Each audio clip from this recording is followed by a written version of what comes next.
I'm Barry Stevens. I'm a co-founder of a group in Costa Rica called El Puente del Caribe, or El Puente, the Bridge. And we look at helping indigenous people, or mainly indigenous people.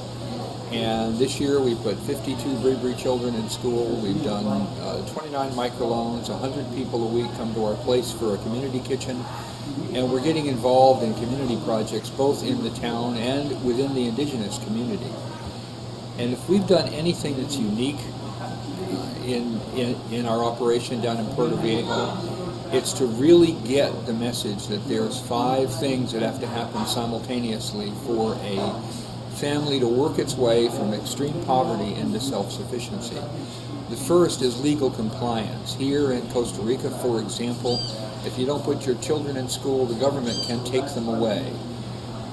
The second is education. If you want different results, you've got to learn something different.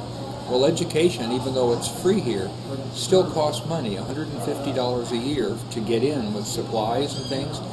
And a family living in extreme poverty can't come up with that kind of money. So we do, and through the support of our donors, we are able to come up with that money, and it's absolutely wonderful that we have the support we do to get that done.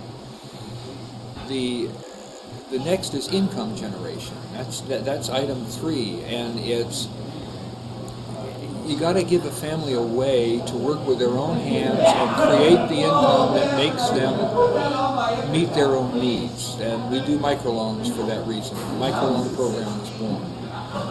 And it's helping people put projects in place that let them create the money that they need to live. Then, while waiting for all that magic stuff to kick in, there's food. You still got to eat. And then we have a food program, a community kitchen we call it, where people get together and a community actually forms at our house 3 days a week, anywhere from 10 to 80 people. It all depends on what's going on that day.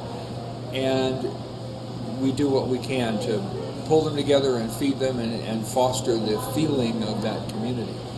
But the 5th ingredient is probably the most important. It's hope. And if a family does not have hope, then what's likely to happen is somebody earns some money, they go out and they buy some liquor instead of buying food.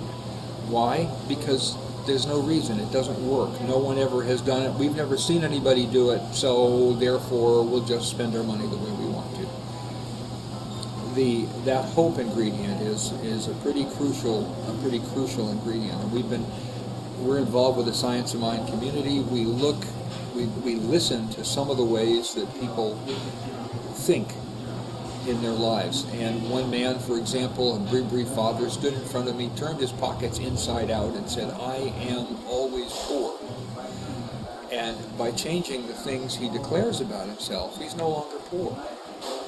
He supports his family, they work. Now his problem is, how do I juggle it all? How do I put it all together? And he's starting to have the kind of problems you have when you have a little too much work to do. But he can feed his family, they're doing fine, and he has hope. And others in his family are coming from the interior of the reserve to see what's happening here. They know it's different. They know that, wow, these guys have a whole different life now.